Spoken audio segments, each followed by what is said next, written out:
Hi everyone and welcome to Daily Current Affairs for 15th of April. So let's start the day और यहाँ पे 5 important topics हम discuss करते हैं. But before that, Bengali new year भी है 15th of April को हम सेलिब्रेट करते हैं. तो everyone जो यहाँ पे वॉच कर रहे हैं from other different parts of the region, इस वक्त कहीं ना कहीं वो हार्वेस्ट फेस्टिवल भी जारी रहता है. तो आप अलग अलग तरीके से सबके लिए हम बेस्ट विशेस प्रे करते हैं और प्रे करते हैं कि सक्सेस भी बहुत जल्द आप सबको मिले. बस कंसिस्टेंसी के साथ वीडियोस में जुड़े रहिए और ज्यादा से ज्यादा अपना भी योगदान देते रहिए. और अगर कंटेंट पसंद आ रहा है तो प्लीज थोड़ा सा भी एफर्ट आपका नहीं लगता होगा, लेकिन ये सब्सक्राइब करके रखिए और ज्यादा से ज्यादा अपना प्यार बढ़ाते रहिए. Let's start. First is good Friday agreement.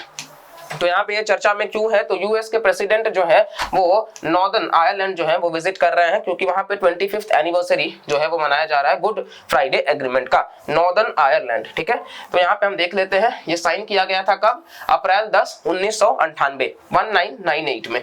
किसके बीच में, तो नॉर्दर्न आयरलैंड के बीच में और governments of Britain and Ireland. ठीक है, तो उसका 25वां एनिवर्सरी है जिसको लेकर के ये साइन किया गया है. इट एंडेड 30 इयर्स, पिछले 30 साल का जो वायलेंस चल रहा था नॉर्दर्न आयरलैंड में, तो उसको ये खत्म करा बिटवीन यूके एंड जो आयरलैंड को पार्ट बनना चाहते थे. मतलब उनके बीच में जो कॉन्फ्लिक्ट चल रहा था उसके रिगार्डिंग ये वायलेंस को खत्म करने की कोशिश करा. और इसके अलावा टर्म्स ऑफ एग्रीमेंट आप देखोगे तो नॉर्दर्न आयरलैंड जो है वो पार्ट भी है यूके का, और फिर भी यूके मतलब बेसिकली वो ज्वाइन नहीं कर सका आयरलैंड, क्योंकि मेजॉरिटी ऑफ द पीपल जो थे वो दोनों तरफ से वोट करें. इसके अलावा वेपन्स जो है पैरामिलिट्री ग्रुप्स वगैरह का वो भी मतलब कहीं ना कहीं आप देखोगे तो डीकमीशन किया गया. जो लोग जेल में थे वो वायलेंस उनको छोड़ा गया. तो ये सारी चीजें जो है वो देखने को मिली कि एक दूसरे के तरफ में मतलब सॉफ्ट डिप्लोमेसी को इस्तेमाल किया जा सके. नेक्स्ट टॉपिक है दैट इज ब्लू इकोनॉमी. तो भारत जो है वो अर्जेंट स्टेप्स ले रहा है ताकि वो अपने ब्लू इकोनॉमी को प्रमोट कर सके. तो ये ब्लू इकोनॉमी क्या है इसको देखते हैं. वर्ल्ड बैंक ने डिफाइन किया है ब्लू इकोनॉमी को as sustainable use of ocean resources for economic growth. मतलब जो ओशन रिसोर्सेज है उनका सस्टेनेबल यूज किया जा सके इकोनॉमिक ग्रोथ के लिए, इंप्रूव्ड लाइवलीहुड के लिए एंड जॉब्स के लिए, while preserving the health of the ocean ecosystem होगा यहाँ पे. ठीक है, तो आप इसका स्क्रीनशॉट रख सकते हैं. बेसिकली जब आप मेंस आंसर राइटिंग में जा रहे हो तो वहां आपको इसका इस्तेमाल कर सकते हैं आप कि ओशन रिसोर्सेज का इस्तेमाल करके इस तरीके से इस्तेमाल करो कि सस्टेनेबल इस्तेमाल हो, वहां से आप इकोनॉमिक ग्रोथ जनरेट कर सको, लाइवलीहुड्स में इंप्रूव ला सको, जॉब्स वगैरह और हेल्थ उस ओशन इकोसिस्टम का. एक्टिविटीज क्या हो सकता है, तो sea food harvesting, extraction and use of marine non living resources वगैरह.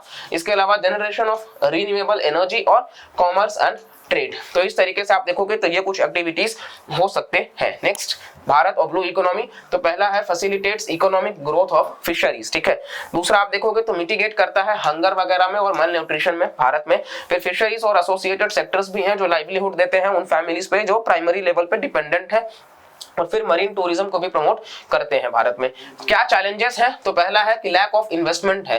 ठीक है, ये एक चैलेंज है. दूसरा है मतलब भारत में डीप वाटर फ्लीट में मतलब लैक ऑफ आप देखोगे तो इन्वेस्टमेंट है. दूसरा लो लेवल वैल्यू एडिशन है फिशरीज सेक्टर में. और तीसरा है कि स्किल्ड ह्यूमन रिसोर्स की जरूरत जो है वो उस लेवल पे है लेकिन रिक्वायरमेंट फुलफिल नहीं हो पा रहा है. नेक्स्ट टॉपिक हम देखते हैं that is the language friendship bridge project. तो यहाँ पे ICCR ने इन्विसाज किया एक स्पेशल प्रोजेक्ट जिसका नाम है द लैंग्वेज फ्रेंडशिप ब्रिज, जो एक्सपैंड करेगा भारत के कल्चरल फुटप्रिंट को. तो ये प्रोजेक्ट जो है वो क्रिएट करता है एक्सपर्ट्स इन लैंग्वेजेस जो बेसिकली अलग अलग कंट्रीज में बोलते हैं, जैसे कि म्यांमार, श्रीलंका, उज्बेकिस्तान और इंडोनेशिया. ठीक है, ये चार, म्यांमार, श्रीलंका, उज्बेकिस्तान और इंडोनेशिया, ताकि ज्यादा से ज्यादा लोगों के बीच में जो एक्सचेंजेस है वो इंप्रूव हो सके. और ये प्रोजेक्ट से लोग ट्रेन कर रहे हैं अपने आप को कि ऑफिशियल लैंग्वेज में वो बेटर कर सके, एक दूसरे के कंट्रीज को समझ सके और भाषा के इस्तेमाल से वो जुड़ सके. नेक्स्ट आप देखोगे तो यहाँ पे 10 लैंग्वेजेस है, आप 10 लैंग्वेजेस खुद से आप देख सकते हो. ठीक है, और नेक्स्ट हम बात कर लेते हैं यहाँ पे उसका सिग्निफिकेंस. तो ये पार्ट है इंडिया के एफर्ट्स का टुवर्ड्स सॉफ्ट डिप्लोमेसी, कि भारत जो है वो सॉफ्ट डिप्लोमेसी की तरफ आगे बढ़ रहा है, तो हम उस चीज को मतलब ख्याल रख सके. दूसरा, इंडिया जो है वो एनहांस कर रहा है cultural exchanges in the region, तो इसकी भी बात करी जा रही है. ICCR की बात कर लेते हैं. तो ये एक ऑटोनोमस ऑर्गेनाइजेशन है भारत सरकार का, जिसका इन्वॉल्वमेंट है एक्सटर्नल कल्चरल रिलेशंस में, और इसको फाउंड किया गया 1950 में बाय मौलाना अबुल कलाम आजाद. बहुत ही इंपॉर्टेंट है, डायरेक्ट सवाल हो सकता है कि ICCR को फाउंड किसने किया था, तो मौलाना अबुल कलाम आजाद जी ने, और 1950. ठीक है, next topic SAMD and SIMD। तो ये क्या है, software as a medical device, जिसको हम SAMD भी कहते हैं।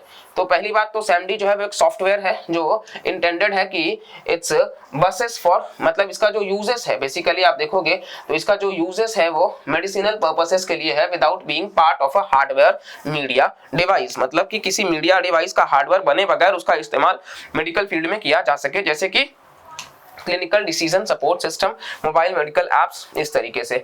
नेक्स्ट आप देखोगे तो SIMD, तो ये रेफर करता है उन सॉफ्टवेयर कंपोनेंट को मेडिकल डिवाइसेस में जो प्रोवाइड करते हैं कंट्रोल या फिर पेडेंस वगैरह डिवाइसेस फंक्शन में।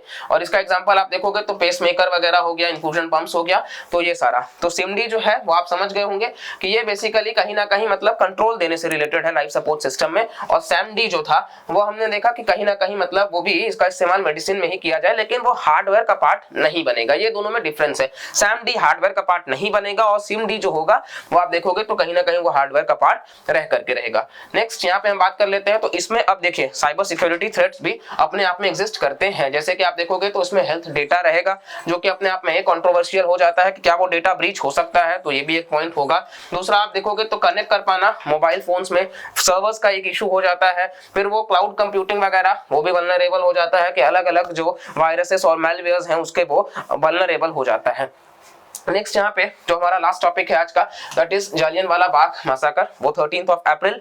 तो आप कहीं ना कहीं उस पॉइंट को भी हम हिस्ट्री के कंटेक्स्ट में भी देख लेते हैं। तो जालियनवाला बाग मैसाकर जो है वो मैसाकर ऑफ अमृतसर भी उसको कहते हैं, और ये 1919 में हुआ था, अप्रैल 13, ठीक है। और ब्रिटिश ट्रूप्स ने जब फायर किया था, लार्ज क्राउड जो कि अनआर्म्ड इंडियंस थे, और यहाँ पे आप देखोगे तो ओपन स्पेस, जिसको जालियनवाला बाग अमृतसर पंजाब में है, वहां पे किया गया था। इसके अलावा आप देखोगे तो उसके पहले क्या था कि वर्ल्ड वॉर 1 चल रहा था 1914 से 1918 तक। तो जो ब्रिटिश गवर्नमेंट ऑफ इंडिया उस वक्त की थी, उन्होंने series of repressive emergency powers लगा दिया था, जो कि एक्टिविटीज को कॉम्बैट करता था।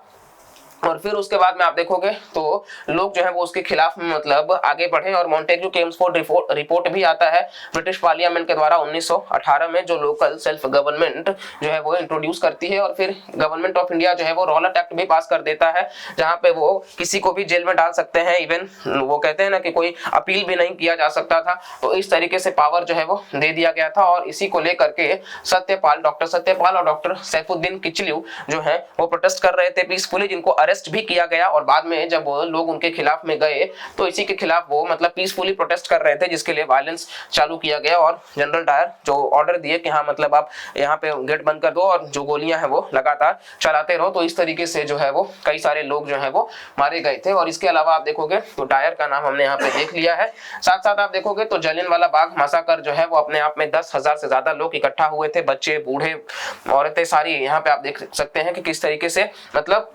निर्मम तरीके से उस कांड को किया गया। इसके अलावा आप देखोगे तो ये जो सोल्जर्स है वो मतलब अपने आप में ट्रुप्स वगैरह को ओपन करके और रिटेलिएटरी फायरिंग जो है वो चालू था। इसके बाद में आप देखोगे तो जो नोबेल लॉरेट थे रविंद्रनाथ टैगोर साहब, तो उन्होंने अपना नाइटहुड की उपाधि छोड़ दी थी। और साथ साथ में आप देखोगे तो महात्मा गांधी ने केसरे हिंद का जो उनको बॉयर वॉर्स के लिए दिया गया था, वर्ल्ड वॉर 1 के लिए। और जो मतलब ओवरऑल में हर तरीके से जो प्रोटेस्ट कर सकते थे वो लोग भी जारी रखे थे। तो ये कहीं ना कहीं मतलब हमने हिस्ट्री का भी टॉपिक को देख लिया है। हंटर कमीशन बाद में एस्टैब्लिश किया जाता है। तो ये पूरा का पूरा डेली करंट अफेयर्स था for 15 April, and I hope कि आपको कुछ नया जानने को मिला होगा। और वीडियो आप जरा भी नॉलेजेबल लग रहा है तो आप प्लीज अप्रिशिएट करिए, और कंसिस्टेंसी आप बनाए रखिए वीडियोस को देखने में भी। और आपकी तरफ से भी कुछ सजेशंस होगा तो प्लीज फीडबैक में बताते रहिए कि हम किस तरीके से और ज्यादा इसको बेहतर कर सकते हैं, क्वेश्चन के फॉर्म में या कंपाइलेशन के फॉर्म में 6 मंथ्स का, या जो भी होगा। ठीक है, चलिए तब तक के लिए मिलते हैं नेक्स्ट वीडियो में। Bye bye, take care and Jai Hind.